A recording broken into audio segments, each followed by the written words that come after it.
Hi, my name is Annie, and welcome to the Walking Word, where we go through the Bible in a year as part of discipling.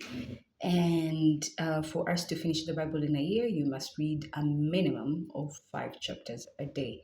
Today, we're reading Genesis chapter 46, the migration to Egypt.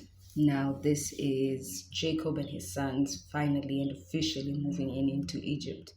Remember the prophecy that God shared with his son Abraham is that your children will be in captive for 400 years, but I'll set them out at some point. So let's see how this prophecy plays out.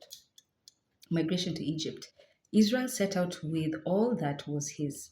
When he arrived at Beersheba, remember Israel is the other name for Jacob, right?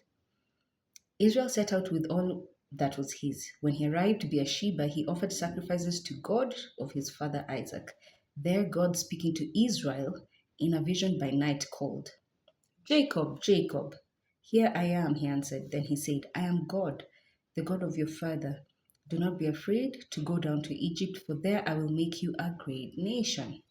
Not only will I go down to Egypt with you, I will also bring you back here after Joseph has I'll bring you back here after Joseph has closed your eyes. After Joseph has closed your eyes. So that means after you pass away, I'll bring you back here. So Jacob departed from Beersheba, and the sons of Israel put their father and their wives and their children on the wagons that Pharaoh had sent for his transport. Do you remember the favor that Joseph had with Pharaoh? So much so that Pharaoh himself gave the caravans for them to come back, to come to Egypt, basically to bring for Joseph to bring his family to Egypt. That is called favor. Okay. They took with them their livestock and the possessions they had acquired in the land of Canaan. Thus Jacob and all his descendants migrated to Egypt, his sons and his grandsons, his daughters and his granddaughters, all his descendants he took with him to Egypt. These are the names of the Israelites, Jacob and his descendants who migrated to Egypt. Reuben, Jacob's firstborn, and the sons of Reuben, Hanok, Palu, Hezron, and Kami. The sons of Simeon, Nemuel, Jamin, Ohad, Jakin, Zohar, and Shaul, son of a Canaanite woman.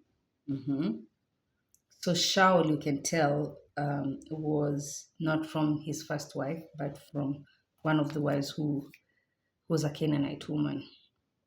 The sons of Levi, Gershon, Kohath, and Merari. The sons of Judah, Onan.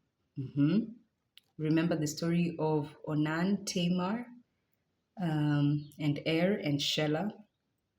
Remember Perez that he got through Tamar, and Zerah.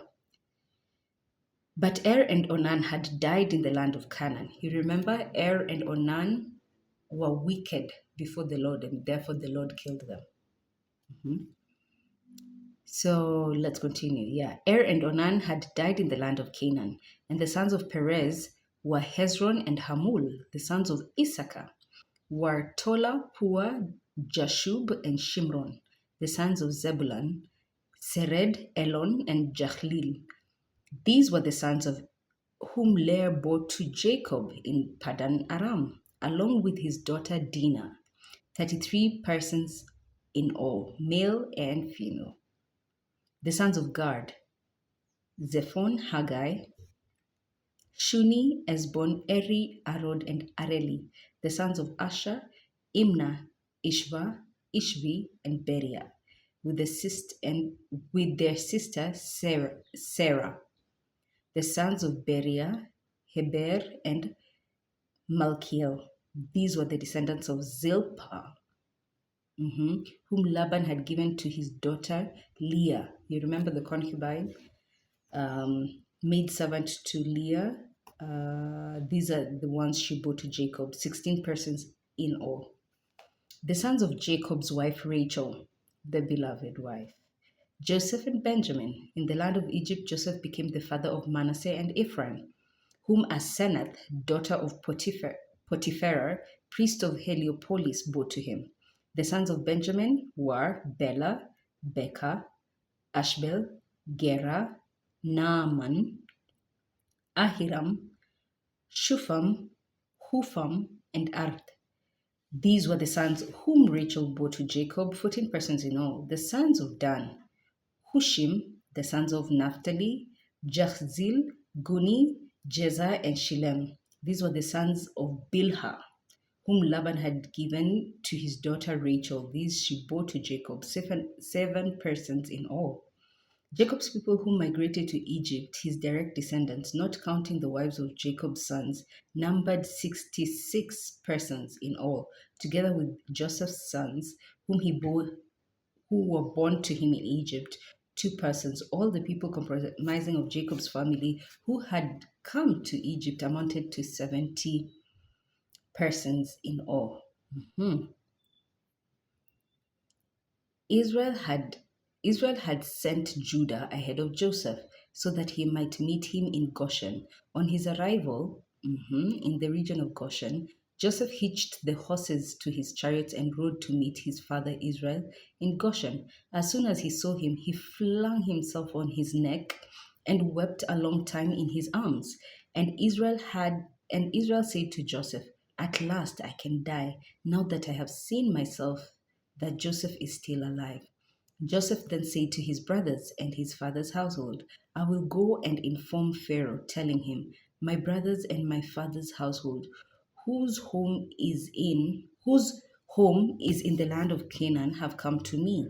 The men are shepherds, having long been keepers of livestock, and they have brought with them their flocks and their herds, as well as everything else they own. So when Pharaoh summons you and asks you what your occupation is, you must answer, "We, your servants, like our ancestors, have been keepers of livestock from the beginning until now, in order that you may stay in the region of Goshen, since all shepherds are abhorred to the Egyptians." We continue about their settlement in chapter 47.